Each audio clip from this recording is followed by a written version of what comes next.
మనల్ని సీరియస్గా తీసుకోకపోవటానికి కారణం ప్రాపర్ బౌండరీస్ సెట్ చేయకపోవటం అండి. ఇంకా సింపుల్గా చెప్పాలంటే మనం ఈజీగా అవైలబుల్గా ఉండటం. నలుగురికి హెల్ప్ చేయాలన్న ఇంటెన్షన్ ఉంటే తప్పలేదండి, కానీ వీళ్ళు ఎలా ఉంటారంటే ఎప్పుడు వీళ్ళని పిలిచినా వీళ్ళు పోతారు, ఎప్పుడైనా సరే వీళ్ళు అవైలబుల్లో ఉంటారు.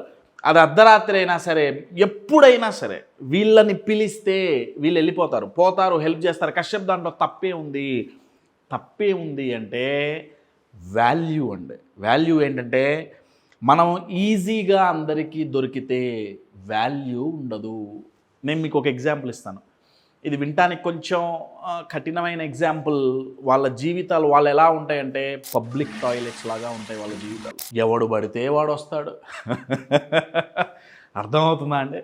మనకెవరన్నా హెల్ప్ కావాలి అన్నప్పుడు, ఎవరు లేనప్పుడు మనకేమనిపిస్తుంది అంటే అరే నన్ను అందరూ వాడుకున్నారు, నన్ను అందరూ టేకెన్ ఫర్ గ్రాంటెడ్ అంటారు కదా, నన్ను అందరూ యూస్ చేసుకున్నారు అన్న మెంటాలిటీలోకి వెళ్ళిపోతామండి. దీనికి కారణం ఏంటి?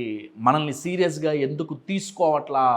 ఎందుకు అంటే ఈజీగా దొరకటం వల్ల. కొన్ని పెద్ద పెద్ద బ్రాండ్స్ చూడండి, ఇప్పుడు రోల్స్ రాయిస్ కారు ఉంది, మీరు ఎన్ని కోట్లు ఇస్తామన్నా ఆ డబ్బు మీరు కడతామన్నా అందరికీ వాళ్ళు ఇవ్వరండి. కొన్ని వాచెస్ ఉన్నాయి, కోట్లలో ఉంటాయి, ఒక్కొక్కటి 7 కోట్లు 5 కోట్లు. డబ్బులు కట్టడానికి రెడీ ఉన్నా సరే వాళ్ళు సెలబ్రిటీస్ అయినా సరే బ్యాక్గ్రౌండ్ వెరిఫికేషన్ చేసి ఇస్తారండి. ఎందుకంటే అది ఆ వాచ్ గనక ప్రతి ఒక్కడి చేతి మీద ఉంటే, ఆ కారు గనక ప్రతి ఒక్క గల్లీలో తిరిగితే బ్రాండ్ వాల్యూ పడిపోతుంది. అందరికీ మనం ఈజీగా దొరికితే మన బ్రాండ్ వాల్యూ పడిపోతుందండి. సీరియస్గా తీసుకోరు.